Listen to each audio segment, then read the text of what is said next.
धनोल्टी उत्तराखंड के टिहरी जिले का बेहद ही खूबसूरत हिल स्टेशन है। यहाँ पूरे साल टूरिस्ट आते रहते हैं। यहाँ की खूबसूरती लोगों को अपनी ओर आकर्षित करती है। यहाँ से आप हिमालय पर्वत के बेहद ही खूबसूरत नज़ारे देख सकते हैं। आज की इस वीडियो में मैं आपको बताऊंगा कि आप धनोल्टी घूमने कैसे आ सकते हैं। क्या है सही, आसान और सस्ता तरीका पूरी धनोल्टी को घूमने का। जानने के लिए वीडियो को पूरा जरूर देखिएगा और ऐसी ही एंटरटेनिंग और इन्फॉर्मेटिव वीडियोस देखते रहना चाहते हैं तो चैनल को सब्सक्राइब भी जरूर करें। हमारी वीडियो कैसे शूट होती है अब आप यह भी देख सकते हैं। इसके लिए आपको एक दूसरे चैनल MS Vlogger 2.0 पर जाना होगा, जिसका लिंक डिस्क्रिप्शन बॉक्स में दिया गया है। वहां आप हमारी वीडियोस भी देख सकते हैं कि आखिर हम वीडियोस कैसे शूट करते हैं। तो उस चैनल को भी जरूर देखें, उस चैनल को भी सब्सक्राइब जरूर करें। तो चलिए आज घूमते हैं धनोल्टी।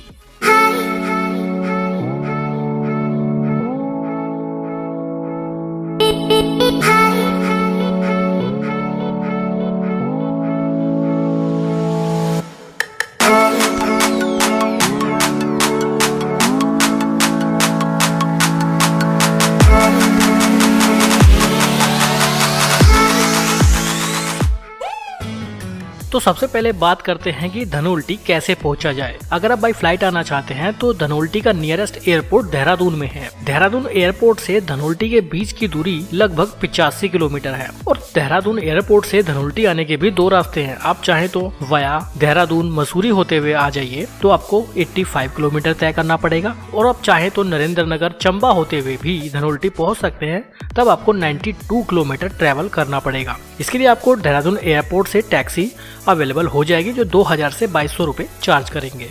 अगर आप बाई ट्रेन आना चाहते हैं तो नियरेस्ट रेलवे स्टेशन देहरादून में ही है। देहरादून रेलवे स्टेशन से धनोल्टी के बीच का डिस्टेंस करीब 15 किलोमीटर है। यहाँ से आपको टैक्सी अवेलेबल हो जाएगी जो 1500 से 2000 रुपए चार्ज करेंगे। इसके अलावा आप चाहे तो मसूरी तक भी आ सकते हैं, मसूरी को भी एक्सप्लोर कर सकते हैं और वहाँ से धनोल्टी तक जा सकते हैं। मसूरी से धनोल्टी के बीच का डिस्टेंस करीब 31 किलोमीटर है और यहाँ से आपको शेयर टैक्सी का भी ऑप्शन मिल जाएगा, प्राइवेट टैक्सी का भी ऑप्शन मिलता है और बसेस का भी। प्राइवेट टैक्सी चार्ज करते हैं 1000 से 1200 रुपए और शेयर टैक्सी में आप 100 से 150 रुपए पे करके धनोल्टी तक पहुंच सकते हैं। और बसेस वाले चार्ज करते हैं 70 से 80 रुपए तक। मसूरी कैसे घूम सकते हैं, मसूरी के बारे में मैं एक पर्टिकुलर वीडियो बना चुका हूं, उसका लिंक आपको ऊपर आई बटन में मिल जाएगा, उस वीडियो को भी आप जरूर देखें। अगर आप बाय बस धनोल्टी आना चाहते हैं तो देखिए, दिल्ली की अगर मैं बात करूँ तो डायरेक्ट दिल्ली से कोई बस धनोल्टी के लिए नहीं है। इसके अलावा देश के बड़े बड़े शहरों से भी कोई बस अवेलेबल नहीं है। इसके लिए आपको या तो देहरादून आना पड़ेगा या फिर हरिद्वार ऋषिकेश आना पड़ेगा। बेस्ट है आप देहरादून आ जाइए। देहरादून से धनोल्टी के लिए आपको बस मिल जाएगी। आप चाहें तो मसूरी तक भी आ सकते हैं। मसूरी से धनोल्टी जाने के बारे में मैं आपको पहले बता चुका हूँ। आप चाहे तो अपनी पर्सनल कार, बाइक या रेंटल टैक्सी लेकर भी आ सकते हैं। तो ये सब बातें होती है धनोल्टी पहुँचने की। धनोल्टी पहुँचने के बाद स्टे करने के लिए क्या करना होगा, क्या बेस्ट रहेगा धनोल्टी में स्टे करने के लिए। देखिए, धनोल्टी में होटल्स वगैरह अवेलेबल है। सबसे ज्यादा धनोल्टी में रिजॉर्ट्स हैं और रिजॉर्ट्स होने की वजह से ही धनोल्टी में जो स्टे करने का कॉस्ट है, यानी रात को रुकने के लिए जो होटल्स वगैरह रिजॉर्ट वगैरह है, वो थोड़े कॉस्टली पड़ जाते हैं मसूरी के कंपैरिजन में। इस एक्स्ट्रा खर्चे से बचने का क्या तरीका है वो भी मैं इस वीडियो में बताऊंगा, तो वीडियो को बिना स्किप किए पूरा जरूर देखें। होटल वाले यहाँ चार्ज करते हैं 800 से 5000 रुपए और टोटली ये डिपेंड करता है सीजन पर, कितने टूरिस्ट वहाँ पर आए हैं, कितनी भीड़ भाड़ है, कितना रश है, उस पर डिपेंड करता है और सीजनल रेट चेंज होते रहते हैं। धनोल्टी अपनी कैंप लाइफ के लिए भी बहुत फेमस है। यहाँ बहुत सारे कैंप्स अवेलेबल हैं, चाहे तो वहाँ भी स्टे कर सकते हैं। ऑनलाइन बुकिंग इनकी अवेलेबल होती है अलग अलग वेबसाइट्स पर। 1800 से 2800 रुपए एक नाइट का पे करके यहाँ एक व्यक्ति रुक सकता है। धनोल्टी में स्टे करने के लिए मैं आपको बताना चाहूंगा, अगर आपके पास अपना पर्सनल व्हीकल या कोई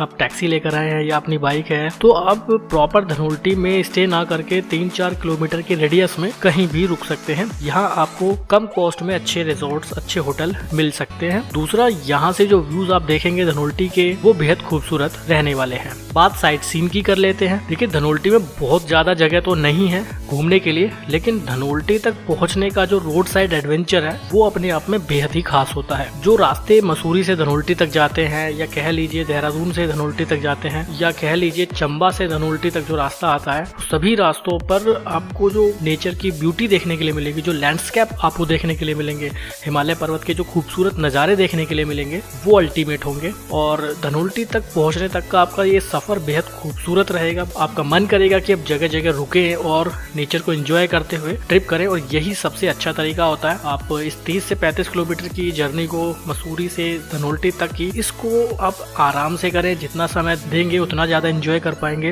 रोड साइड बहुत से coffee shop, tea shop, Maggi shop देख सकते हैं। जगह जगह रुकते हुए आप नेचर को एंजॉय करते हुए अपनी यात्रा को कर सकते हैं। यही धनोल्टी की सबसे बड़ी खूबसूरती रहती है। धनोल्टी पहुंचने के बारे में मैंने 3 रास्तों का जिक्र किया था। एक है चंबा से होते हुए धनोल्टी पहुंचना, एक है मसूरी से डायरेक्ट धनोल्टी आना, एक अगर आप देहरादून से आते हैं और मसूरी नहीं जाना चाहते हैं तो एक रास्ता अलग हो जाता है जो देहरादून से सीधा धनोल्टी तक आता है। मतलब मसूरी रोड पर ही आते हैं आप, काफी ऊपर तक आना होता है, लेकिन मसूरी पहुंचने से पहले ही एक रास्ता धनोल्टी को डाइवर्ट हो जाता है। तो ये तीनों रास्ते बेहद खूबसूरत हैं, बहुत खूबसूरत व्यू आपको देखने के मिलेंगे। इसीलिए मैं कह रहा हूँ कि रोड साइड एडवेंचर धनोल्टी जाने तक का बेहद ही खूबसूरत रहता है। ये एक्सपीरियंस आपका बहुत शानदार रहेगा। इसके अलावा धनोल्टी में एक इको पार्क है, आप वहाँ जरूर जाएं। धनोल्टी के इको पार्क का जो पहले एंट्री टिकट था वो 20 रुपए था, लेकिन इस साल हमने देखा है कि वो एंट्री टिकट बढ़ाकर 50 रुपए कर दिया गया है। इसके अंदर जाने के बाद आप देवदार के ऊंचे ऊंचे पेड़ देखेंगे, बहुत खूबसूरत जंगल, बहुत ही खूबसूरत व्यू आप देख सकते हैं। इसमें आप कुछ एडवेंचर एक्टिविटी भी कर सकते हैं, जैसे बर्मा ब्रिज, जिप लाइन और भी बहुत सारी छोटी बड़ी एडवेंचर एक्टिविटी कर सकते हैं। बच्चों के लिए भी कुछ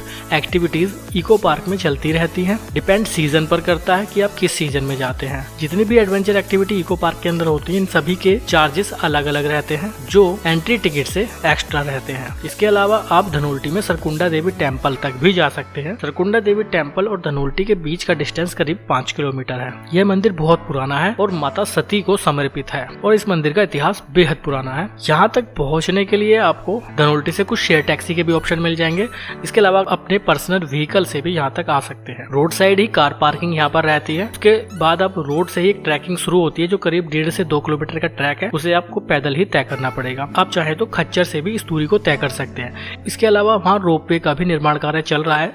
जल्द ही रोपवे रेडी हो जाएगी तो आप रोपवे से भी इस ट्रिप को एंजॉय कर सकते हैं। जो ये 1.5 से 2 किलोमीटर का ट्रैक है, बहुत ज्यादा स्टीप चढ़ाई है, काफी टफ रहता है, लेकिन आप इसको कर लेंगे क्योंकि डिस्टेंस बहुत ज्यादा नहीं है। 1.5 से 2 किलोमीटर ही आपको तय करना है। आप धीरे धीरे रुकते हुए आराम से इस यात्रा को कर सकते हैं। लेकिन इस यात्रा में जो आप नज़ारे देखेंगे, प्रकृति के खूबसूरत व्यूज देखेंगे, वो अपने आप में बहुत अल्टीमेट है। बहुत सुंदर सुंदर लैंडस्केप आपको यहाँ देखने के लिए मिलेंगे। रुकते हुए, एंजॉय करते हुए, फोटोग्राफी करते हुए, वीडियोग्राफी करते हुए आराम से आप 1 घंटे में इस पूरे ट्रैक को कंप्लीट कर सकते हैं। आप चाहें तो ज्यादा समय भी ले सकते हैं, 1.5 घंटा 2 घंटे में आप इस ट्रैक को पूरा कर सकते हैं। डिपेंड करता है आपकी स्पीड पर। मेरा एक्सपीरियंस कहता है कि आप इसको धीरे धीरे एंजॉय करते हुए करेंगे तो आप ज्यादा अच्छा अनुभव ले पाएंगे इस यात्रा का। मंदिर के पास शूज स्टैंड भी अवेलेबल है, तो उस तरह की कोई प्रॉब्लम आपको नहीं होगी। पूरे ट्रैकिंग रूट में भी आपको खाने पीने के लिए छोटे छोटे ढाबे मिल जाएंगे जहाँ आप मैगी, पकौड़ी, tea, coffee, cold drink enjoy कर सकते हैं। मंदिर पहुंचने के बाद आप वहां से स्नो के ऊंचे ऊंचे पहाड़, बर्फ के बेहद ही खूबसूरत पहाड़ों के, हिमालय पर्वत की शानदार रेंज देख पाएंगे। आधा घंटा से 45 मिनट तक आप मंदिर परिसर में बिता सकते हैं। बेहद खूबसूरत व्यूज को एंजॉय कर सकते हैं, मंदिर में दर्शन कर सकते हैं और रिटर्न आते वक्त आपको 20 से 30 मिनट लगेगा और आप आसानी से बहुत जल्दी वापस नीचे तक आ जाएंगे। नीचे आने के बाद आप वहाँ के छोटे से मार्केट में एंजॉय कर सकते हैं। ये मार्केट बेसिकली मंदिर से ही रिलेटेड है, जहाँ आपको प्रसाद की शॉप और बच्चों के खिलौनों से लेकर कुछ जरूरी चीजों की दुकानें यहाँ अवेलेबल है। आप थोड़ा समय उस शॉपिंग में भी बिता सकते हैं। इसके अलावा आप धनोल्टी के पोटैटो गार्डन तक भी जा सकते हैं जो धनोल्टी से थोड़ी दूरी पर स्थित है। वहाँ भी आपको पैदल ट्रैक करना पड़ेगा। यहाँ के पोटैटो गार्डन की खास बात यह है कि ये उत्तराखंड का बेहद फेमस पोटैटो गार्डन है और यहाँ से ये दूसरे राज्यों के लिए भी एक्सपोर्ट किया जाता है। इतने बड़े लेवल में यहाँ पर आलू की खेती होती है, तो आप उसे देखने भी जा सकते हैं। तो यही कुछ खास पॉइंट है धनोल्टी में एंजॉय करने के लिए। फूड की बात करें अगर धनोल्टी में, तो मसूरी के कंपैरिजन में धनोल्टी में जो फूड की कॉस्ट है वो थोड़ी ज्यादा हो जाती है, लेकिन सभी तरह का आपको फूड आसानी से अवेलेबल हो जाएगा। शॉपिंग की बात करते हैं तो धनोल्टी में शॉपिंग के लिए कोई खास बाजार नहीं है, या फिर कह लीजिए कोई बड़ा मार्केट है ही नहीं धनोल्टी में शॉपिंग करने के लिए। तो शॉपिंग से रिलेटेड ज्यादा ऑप्शन आपको धनोल्टी में देखने के लिए नहीं मिलेंगे। धनोल्टी जाना जाता है अपने वेदर के लिए, अपनी नेचर के शानदार व्यूज के लिए बहुत ज्यादा फेमस है और सर्दियों के मौसम में यहाँ स्नोफॉल होने की संभावना ज्यादा रहती है। बेस्ट टाइम की अगर मैं बात करूँ तो यहाँ पर दिसंबर, जनवरी और फरवरी में बहुत ज्यादा टूरिस्ट आते हैं क्योंकि स्नो पड़ने की संभावना इन्हीं मंथ में रहती है। इसके अलावा समर वेकेशन में तो हमेशा भीड़ बनी ही रहती है। यूँ तो टूरिस्ट पूरे साल धनोल्टी घूमने आते हैं। मसूरी के कंपैरिजन में धनोल्टी का टेम्परेचर हमेशा कम रहता है। इसके अलावा एक तरीका ये भी है धनोल्टी को घूमने का, अगर आप मसूरी को कवर करते हैं तो सिर्फ एक दिन आप धनोल्टी के लिए निकाल लीजिए। मॉर्निंग में आप मसूरी से धनोल्टी घूमने चले जाइए और इवनिंग तक आप वापस मसूरी आ सकते हैं। इस एक दिन में आप पूरे धनोल्टी को कवर कर पाएंगे। आपको नाइट में धनोल्टी में स्टे करने की जरूरत ही नहीं पड़ेगी। मसूरी को कैसे कवर करना है और मसूरी टूर के बारे में पूरी इन्फॉर्मेशन मैं एक वीडियो बनाकर दे चुका हूं, उसका लिंक मैं आई बटन में आपको दे दूंगा।